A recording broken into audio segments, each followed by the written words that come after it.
The Beretta 92 has been around for decades. Military use, law enforcement use, and movies, right? Everybody knows what this gun is. But in 2026, with all your modern striker fired pistols, 2011 pistols, is this thing actually still relevant? Today, I'm going to be putting it into the test. Get out.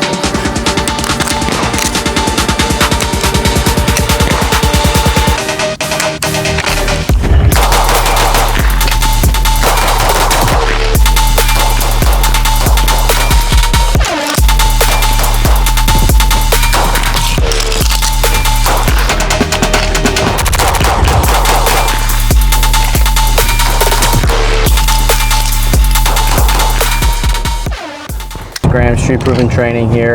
Today we're going to start a new segment that I want to call street proven guns, where basically we look at older, not necessarily older guns, but we're going to look at guns that were once popular in law enforcement that aren't as popular anymore, if not used at all. We're going to talk about kind of the relevancy of why they aren't and why they are, and if they still are a capable fighting pistol for law enforcement.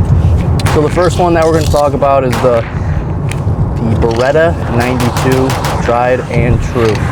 So again, I picked up a Beretta 92 GTS. That's what it started its life as, and then I sent it off to LPT to get some porting work done and the trigger in a bag and all the good stuff. So everyone wants the newest gun, right? The newest optic, the newest compensator, the newest trend pistol. Somehow, the Beretta kind of got left behind. People called it, outdated, heavy, old school, too big. But honestly, the truth is most of the people talking about the gun never spent any actual time behind it. And that's the problem with the modern gun culture today. Everybody reviews, very few people actually train. So this video wasn't necessarily about nostalgia and thinking and looking at the gun and reviewing the gun and seeing how cool it is. It wasn't about internet options. It wasn't about hype. This was just reps. Real reps, real draws, real reloads, real transitions, real cadence, real movement, tracking the sights under recoil. Just work. The more time I spent behind this Beretta, the more I understood kind of why this pistol earned the reputation that it did. Because once you stop looking at it like an Instagram gun and start shooting it like a fighting gun, you realize it's still more than capable. And in some ways, it does certain things better than a lot of modern pistols people worship today. The recoil impulse on this gun is definitely different. Not necessarily softer, just different. The slide cycles with long, smooth movement that almost feels mechanical in a way that most striker-fired guns don't. You can feel the gun working. You can feel the timing of it. And once you stop fighting that rhythm and start understanding it, the gun starts running fast. Really fast. And that's something a lot of shooters, I feel like, miss.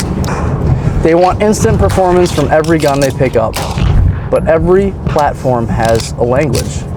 Every platform has a rhythm. The Beretta rewards patience and discipline when grip matters, when trigger control matters, when tracking the dot or the front sight matters. You can't just overpower this gun with aggression and expect perfect hits. You actually have to shoot well. And honestly, that's probably why some people hate it. Because this gun exposes bad fundamentals fast. If your grip sucks, you'll know. If your trigger press sucks, you'll know. If your recoil is inconsistent, you'll know. The gun tells you immediately. It gives you immediate feedback.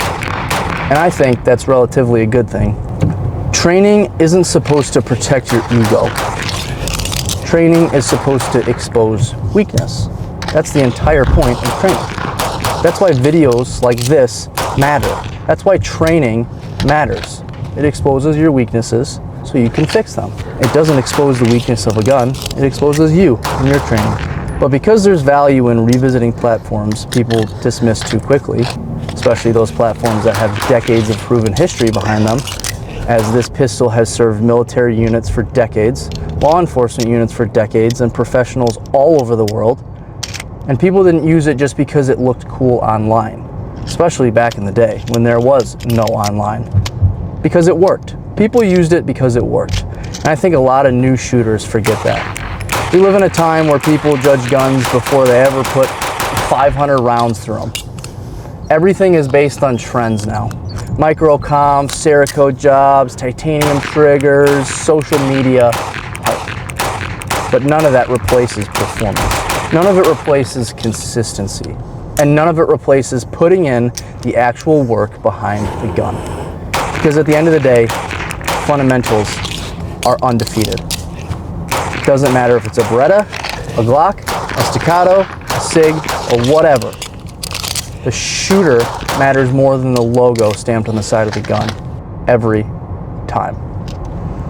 It's another reason why I wanted to make this video. Not to crown the Beretta as the greatest handgun ever made, not to say it's better than everything else, because it's not, but to remind people that skill matters more than equipment. A good shooter with an outdated pistol is still extremely dangerous. A bad shooter with a $2,500 gun is still a bad shooter. And social media has confused a lot of people on that. They think buying gear equals capability. It doesn't. Capability comes from reps, it comes from pressure, it comes from missing shots, and then correcting your shots and showing back up again and again and again. That's what real training is. But real shooting, tracking your sights under speed, under control, when your heart rate is spiked, then you see the true meaning of why we train. That's where the truth lives. And honestly, the Beretta surprised me. The more I pushed it, the more confidence I had in it. The gun tracks predictably, it returns naturally, and once you lock in the timing, it starts feeling smooth in a way that's hard to explain unless you've actually spent time shooting. And maybe that's the biggest takeaway from this entire video, is a lot of firearms get judged by people who never actually learned them. They shoot one mag, maybe two, then they run online and declare something overrated or obsolete. That's not training, that's consumer behavior. Training means investing enough time to actually understand the platform, its strengths, its weaknesses, its personality. Every gun has one.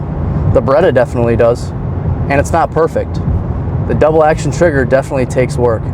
The size takes adjustment, and some people won't like the slide mounted safety. That's fine. But flaws don't erase capability. And capability is what matters, because this isn't a fashion show, it's not cosplay, and it isn't about pretending to be an online operator. This is about performance and real world capability. Can you draw efficiently? Can you get accurate hits under pressure? Can you control the gun at speed? Can you think while shooting? Can you maintain accountability when the pace increases? These are questions that matter. Not what gun gets most liked on the internet. And honestly, old guns deserve more respect because they came from an era when reliability mattered more than marketing. These guns earned a reputation through use, very hard use. And there's something valuable behind that, especially now when so much of the gun culture revolves around appearance instead of capability. Because real shooters know something internet culture doesn't. The timer doesn't care about hype, targets don't care about aesthetics, and recoil definitely doesn't care about your opinion. Either you can run the gun or you can't. That's it. Simple. And this Beretta runs.